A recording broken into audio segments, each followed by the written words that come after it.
অপরূপ সুন্দর এক মায়ায় ভরা ফসলের মাঠ।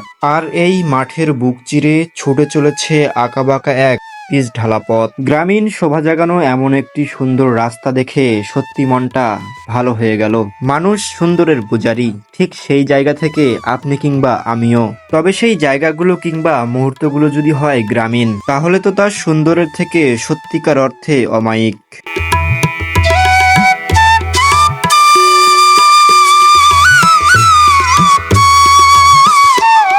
হাজারো কৃষক তাদের শত কষ্ট ও কায়িক পরিশ্রমের বিনিময়ে এই সৌন্দর্য তৈরি করেছে। শত শত বিঘা জমিতে কৃষকরা লাগিয়েছে ধান, আর সৃষ্টিকর্তা যেন নিজ হাতেই এমন সৌন্দর্য উপহার দিয়েছে আমাদের।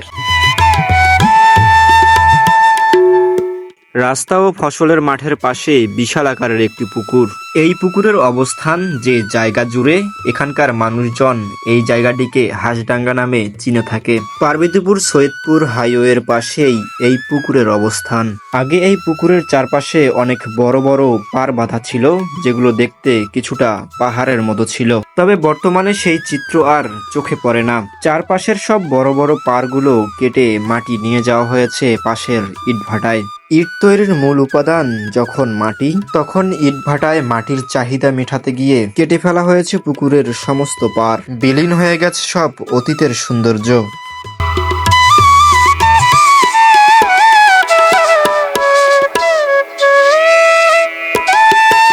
তবে এখানকার এই পুকুরটির সৌন্দর্য বিলীন হলেও এই পথের কিংবা রাস্তার সৌন্দর্য অটুট রয়ে গেছে। গ্রাম বাংলার এমন সৌন্দর্য কিছুটা বিলীন হলেও অনেক অংশেই লুকিয়ে থাকে পূর্ণ এক রূপের জগৎ। সেই রূপ সৌন্দর্যেরই যেন বহিঃপ্রকাশ ঘটিয়েছে এই গ্রামের মেঠো পথ।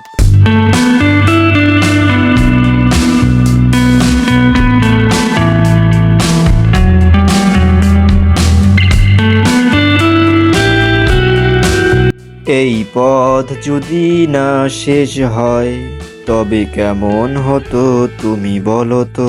বন্ধুরা, মজা করেই এই গানটি গাইলাম, কারণ এই রাস্তা দেখে সত্যি এই গানটির কথা মনে পড়ে গেল। শিল্পী হেমন্ত মুখোপাধ্যায় ও সন্ধ্যা মুখোপাধ্যায় সপ্তপদী চলচ্চিত্রে ব্যবহৃত এই পথ যদি না শেষ হয় 1961 সালে এই গানটি ব্যাপক সাড়া ফেলে বাংলাদেশ ও কলকাতার চলচ্চিত্র প্রাঙ্গণে। সত্যি এই বাংলার রূপের সৌন্দর্যের বর্ণনা যতই করি না কেন শেষ হবার নয়। বন্ধুরা, তোমরা যারা এই ভিডিওটি দেখছো অবশ্যই আমার চ্যানেলটি সাবস্ক্রাইব করে পাশের বেল আইকনটি বাজিয়ে দাও পরবর্তী ভিডিও সবার আগে পাওয়ার জন্য।